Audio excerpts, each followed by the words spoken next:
তোমার আঁকা খোলো, তুমি খোলো, তুমি খোলো। হ্যাঁ আগে দিয়ে গেছে, আছে আমার কাছে। কতদিন ধরে তুমি এই আর্ট লাইনে আছো, পেন্টিং করছো কতদিন ধরে? ছোটবেলা থেকে। এটা নেশা না পেশা, কোনটা? প্যাশন, হবি? না আমি দেখলাম তুমি ফাইন আর্টসের উপর কাজ করার একটা ভাবনা ফুটে ওঠে।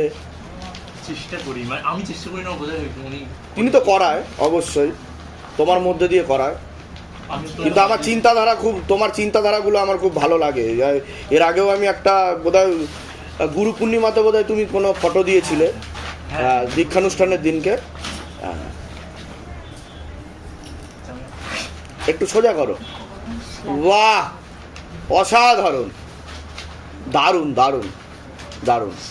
শিবলিঙ্গ, পদ্ম ফুটেছে উপরে। আচ্ছা বাহ, এটাকে যদি তুমি একটু ব্যাখ্যা করতে একটুখানি, মানে তোমার চিন্তাধারাটা।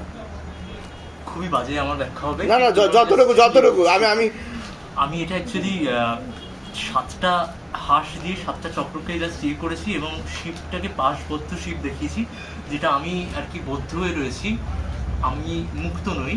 তো আমাদের প্রত্যেকের মধ্যে যে শিব রয়েছে সে আমি শিবটা যে বদ্ধ এবং সেটা কতটা ঠিক আর কি। অ্যাকচুয়ালি বিষয় কি জানো তো, এই যে তোমাকে ব্যাখ্যা করতে বলছি, তুমি ব্যাখ্যা করতে পারছো না।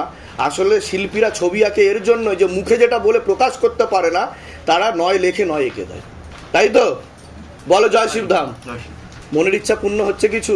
হ্যাঁ। কি মনের ইচ্ছা পূর্ণ হচ্ছে বলো? আমার শরীর স্বাস্থ্য ভালো হয়েছে আগের থেকে। আচ্ছা আচ্ছা। তারপরে রিলেশনশিপ মানুষের সাথে যেরকম ঠিক আছে, আর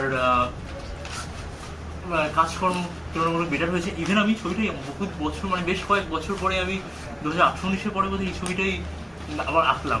বাহ বাহ বাহ, ভালো থাকো, সুস্থ থাকো। কোথা থেকে আসছো? কোথা থেকে? এখানকার দীক্ষিত শিষ্য তো তুমি? বাহ, ভালো থাকো।